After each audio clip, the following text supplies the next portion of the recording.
Defining the Old West, the Wild West, or the American frontier is challenging. This term evokes a blend of historical facts, folklore, Hollywood portrayals, American individualism, and the darker aspects of expansionism. When we think of this brief historical period, our collective imagination is sparked by these elements. People's attention quickly began to shift to the southwestern and western regions of the United States, from the 1850s to the 1910s. During this time, the U.S. government began distributing land, often in territories not yet under their control, and mining towns emerged around gold and silver discoveries. These new communities and their inhabitants became central to popular culture, inspiring novels, radio shows, TV series, and films. Real historians have provided insights into what life was truly like in the Old West, offering a more accurate portrayal of this era based on historical evidence. Number 1. Was the Wild West filled with brothels? Were brothels and prostitution as prevalent in the American West as depicted in movies and literature? The popular perception of post-Civil War Western prostitution is heavily influenced by folklore and significantly shaped by Hollywood portrayals. A common myth is that prostitutes were the first women to arrive in Western boomtowns, but this is not accurate. To understand the reality, I analyzed the 1860 census data for Virginia City, Nevada, taken 13 months after the initial strike that spurred the town's rapid growth. At that time, the population was just over 3,000, including 111 women aged 15 or older. Most of these women were married, many with children. Among the few single women, their occupations were clearly listed, and there was no indication that any were engaged in prostitution. In Virginia City, the number of prostitutes seldom exceeded 200, even when the population peaked at over 20,000. This pattern was consistent across the Comstock region and the West in general, which was predominantly populated by young single men. While the presence of these men created a demand for prostitution, it appears that sex workers constituted less than 5% of the adult female population. The demographics of the West have created some opportunities for women to participate. However, the economic landscape of the West also offered many other opportunities for women.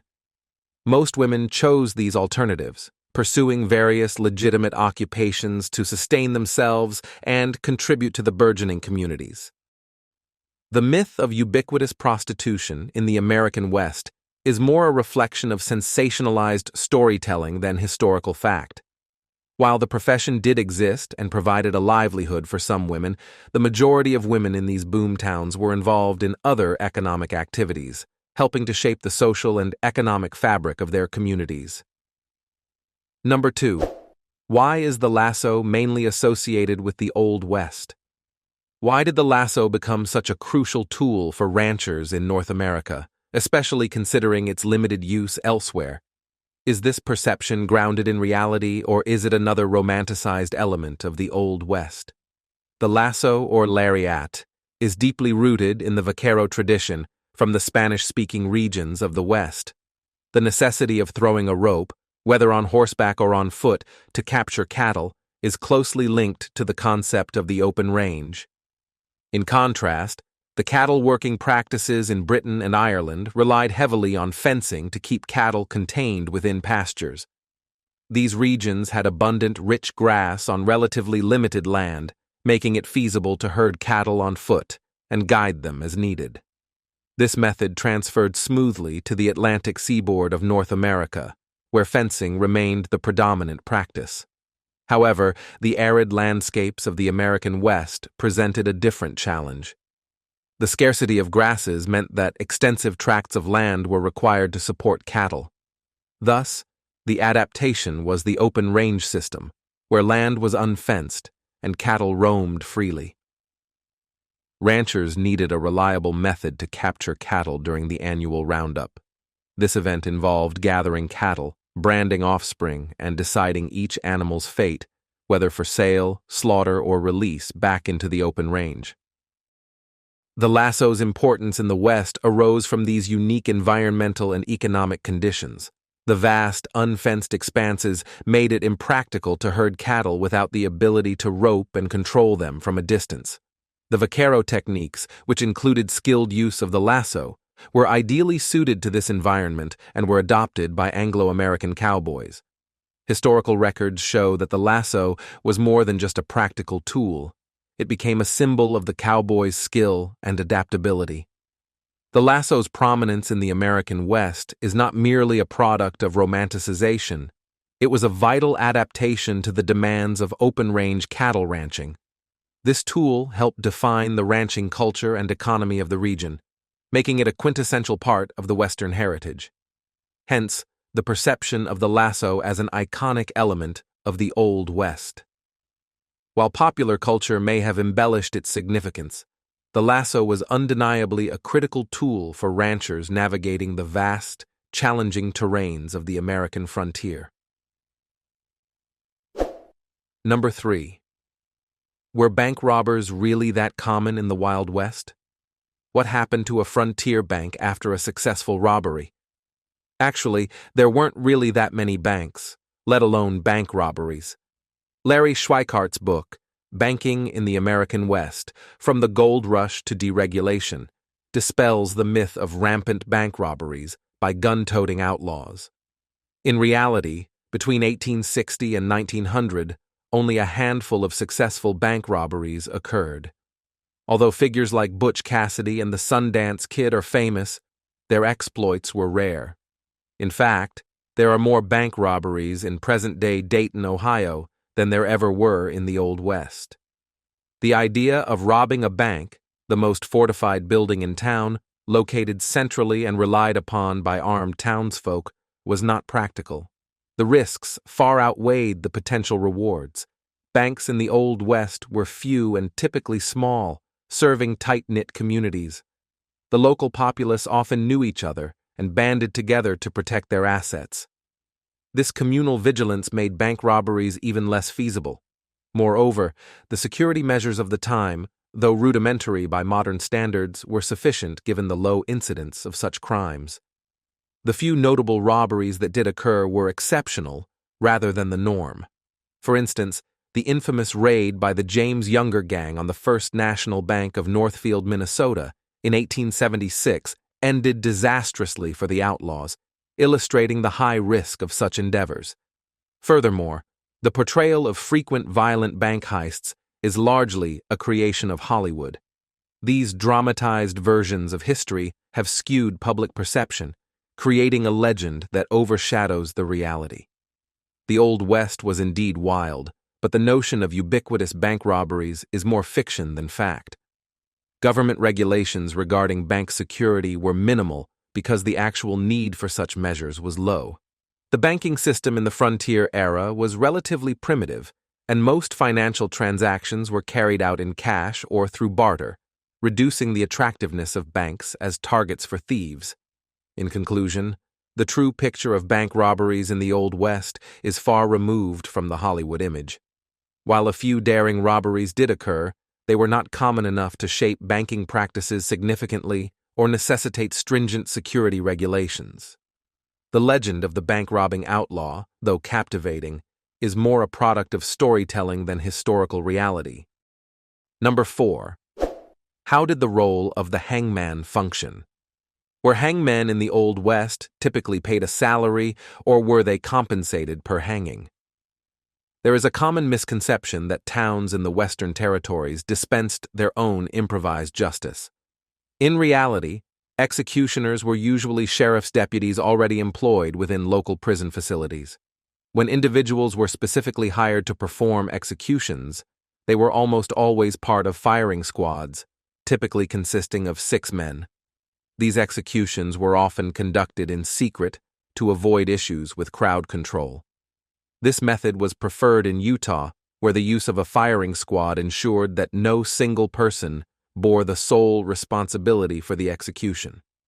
From 1859 to 1957, Utah conducted 38 state executions, all but 2 of which were carried out by firing squad.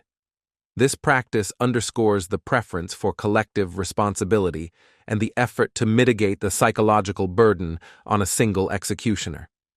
The broader historical context reveals that the administration of justice in the Old West was more structured and regulated than popularly imagined. The myth of the solitary traveling hangman is largely a product of folklore and Hollywood dramatization. In practice, the role of executioner was integrated into the existing law enforcement framework, with sheriffs and their deputies managing most aspects of criminal justice, including executions.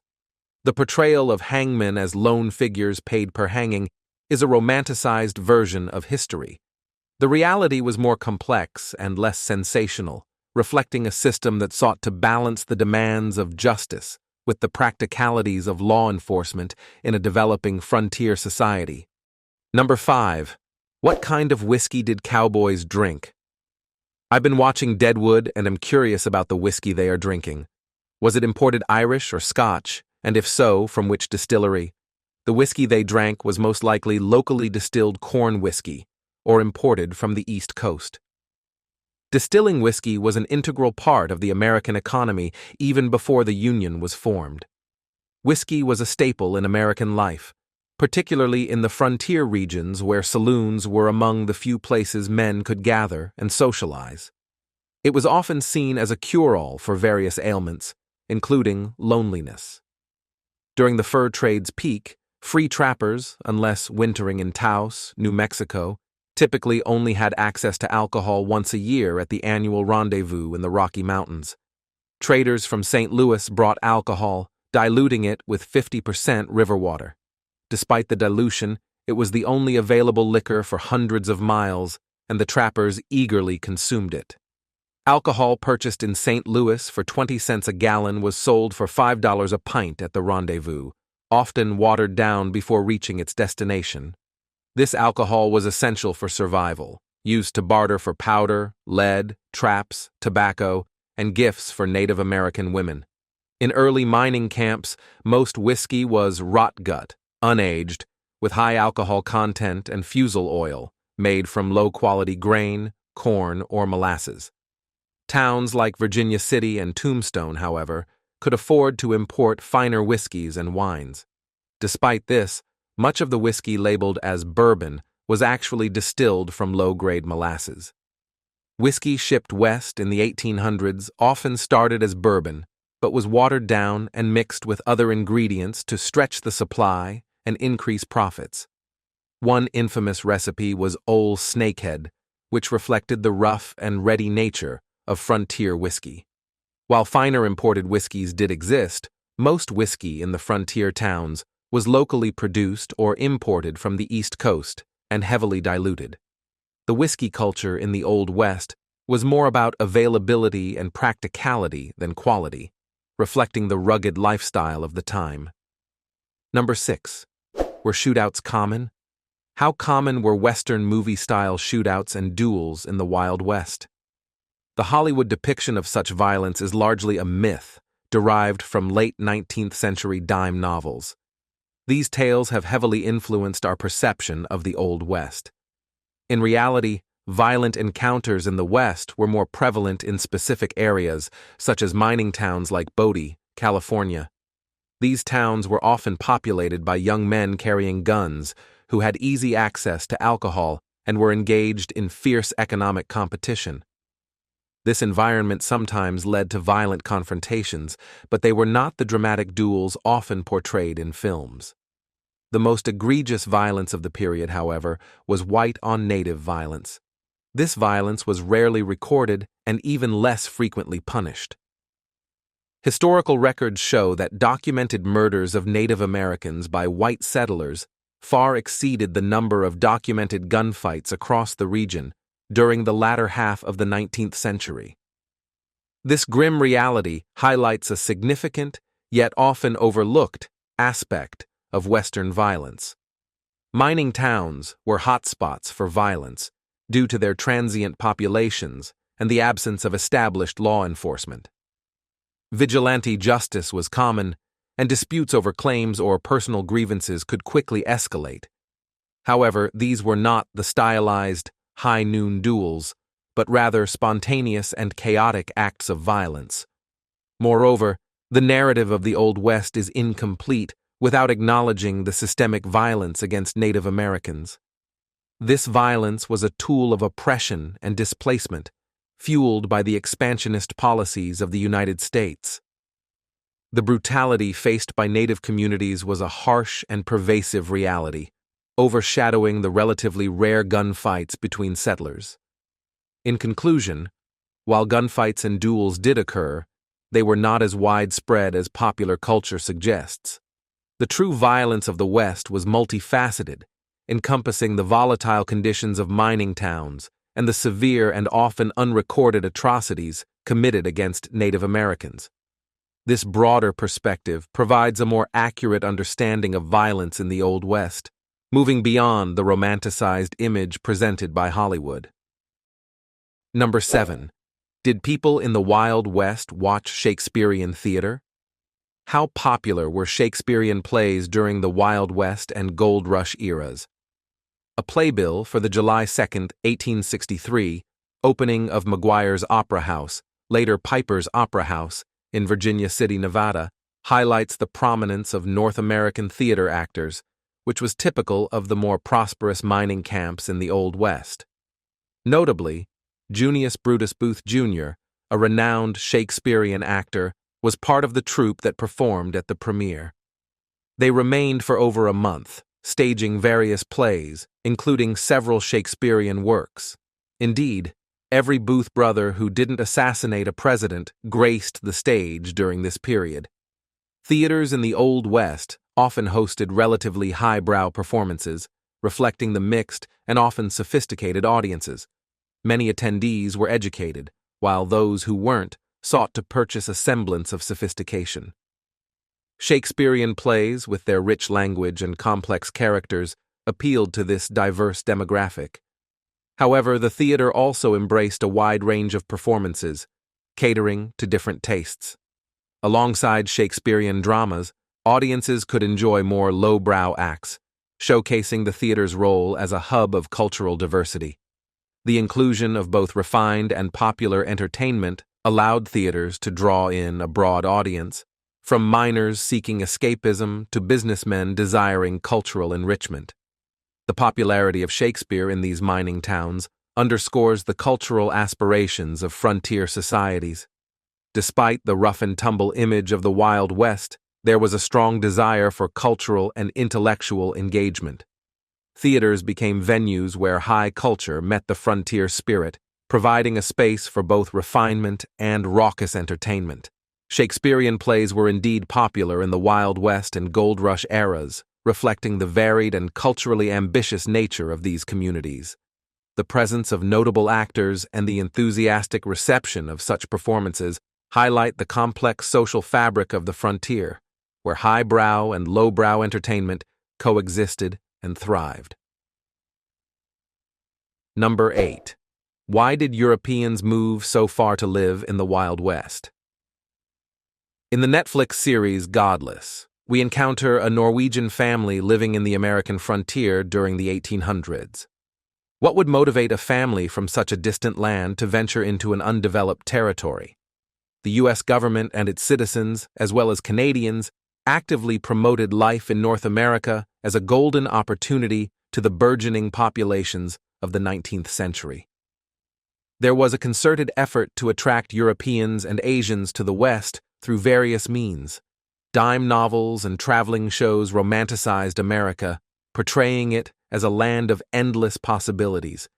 Unlike Europe, the Canadian and American West was depicted as having vast expanses of unused land.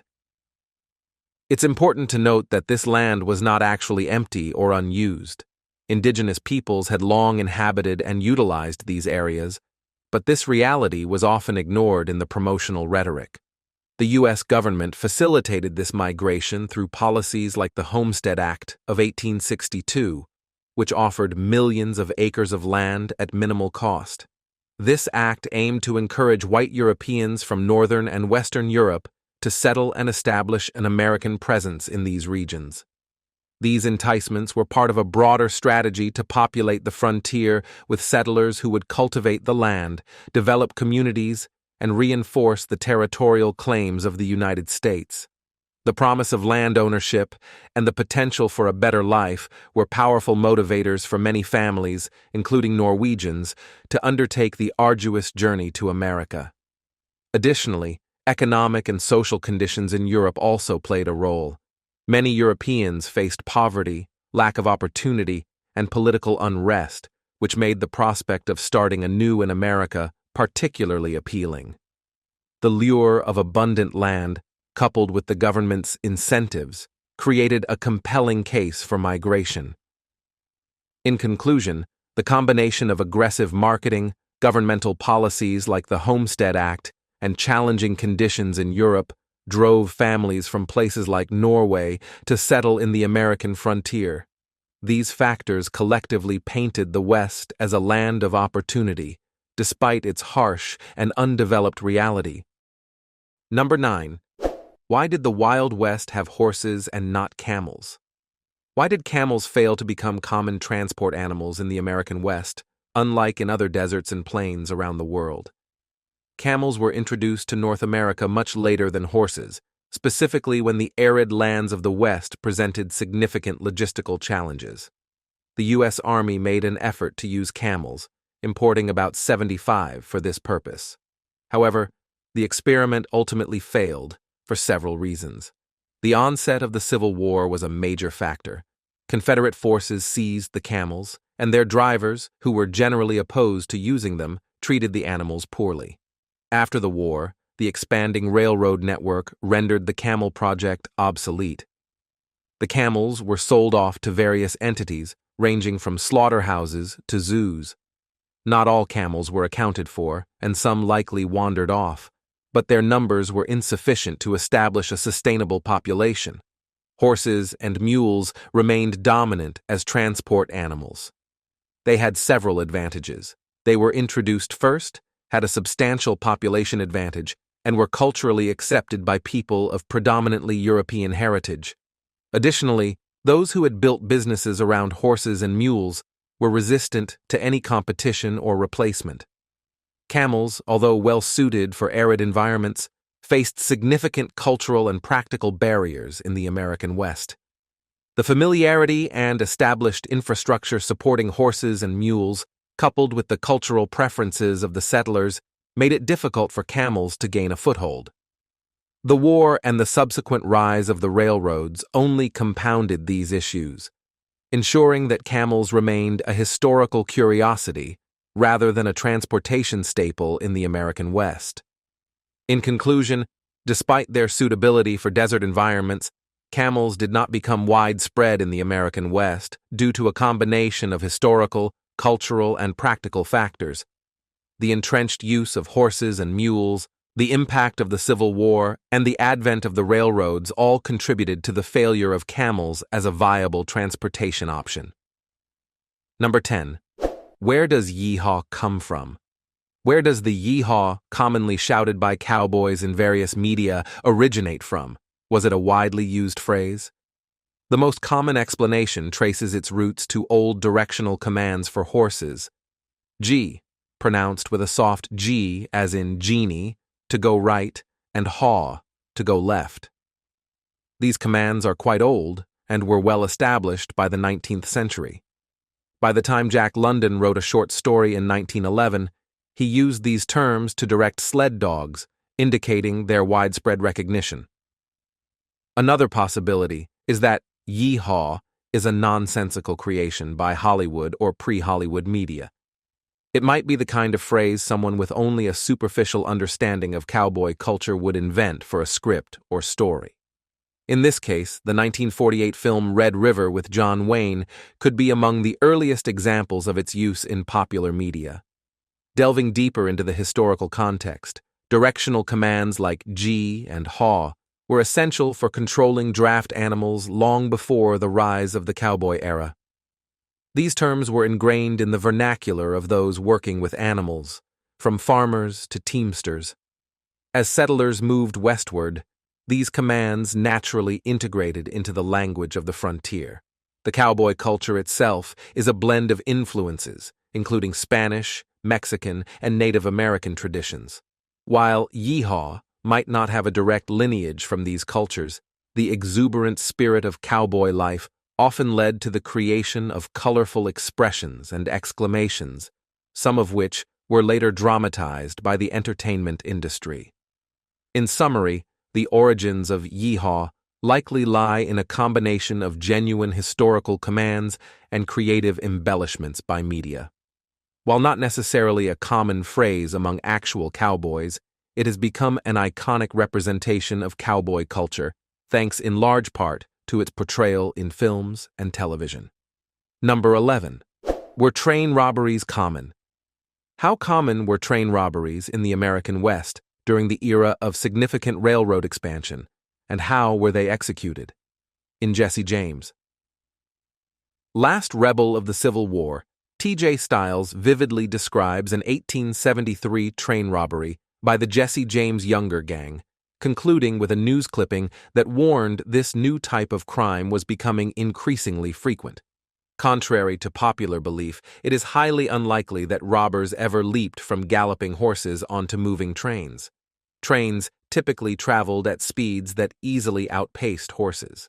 Additionally, attempting such a stunt would expose the robbers to potential gunfire from the expressman or engineer, who were often armed with at least a pistol. A far safer and more effective method for robbing trains involved stopping or derailing part of the train. This tactic allowed robbers to steal a few $1,000s without the risk of high-speed chases.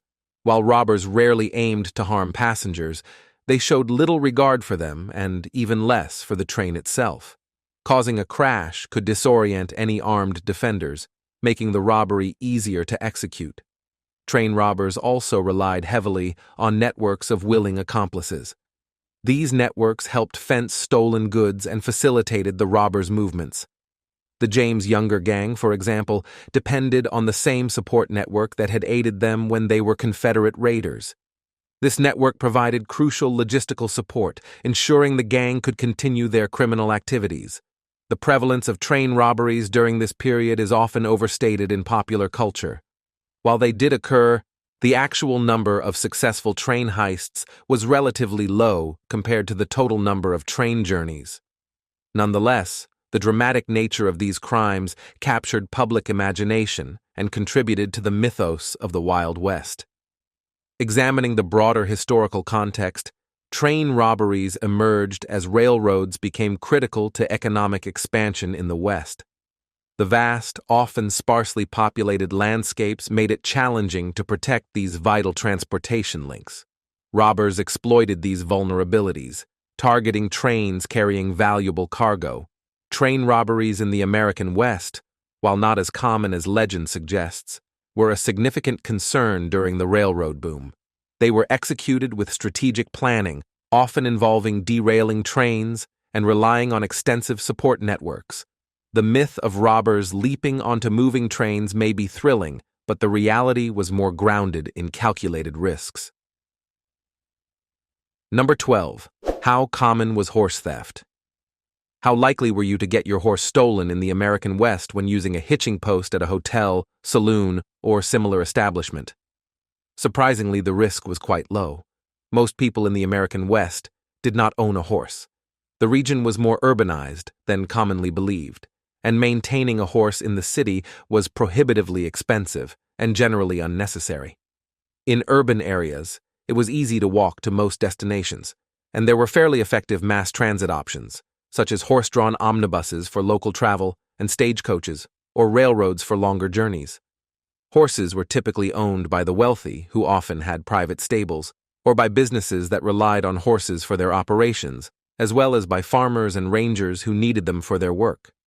Large towns and cities usually had stables where individuals could pay to board their horses. These stables provided essential services like feeding and caring for the animals, as well as offering a higher level of security. This made it more practical and safer for horse owners to use these facilities rather than leaving their horses tied to a hitching post. At that time, the urbanization of the West meant that daily life often did not revolve around personal horse ownership. Infrastructure in many towns and cities was designed to minimize the need for horses. For those who did own horses, the cost and responsibility of maintenance incentivized the use of professional stables. Additionally, the social and economic structures of the time meant that horse theft was a significant crime, often met with harsh penalties. This further discouraged would-be thieves from attempting to steal horses from public hitching posts. In my book, Virginia City: Secrets of a Western Past, I explore the relationship between horses and urban life in greater detail. The urbanization of the West and the availability of alternative transportation options significantly reduced the need for personal horse ownership, thereby decreasing the likelihood of horse theft at hitching posts. In conclusion, the risk of having a horse stolen in the American West when using a hitching post was quite low due to the urbanized nature of the region, the availability of mass transit, and the presence of stables providing secure care for horses. The expense and responsibility of horse ownership, combined with the deterrent of severe penalties for theft, contributed to this reduced risk. As we unravel the myths and truths of the Old West, it's clear that this period was more complex and fascinating than Hollywood ever showed us. From the realities of frontier justice to the unexpected sophistication of Western theater, there's always more to discover. So, saddle up and join us on this journey through history. For more intriguing insights and stories you won't want to miss, make sure to subscribe and keep exploring the real Old West with us. Happy trails!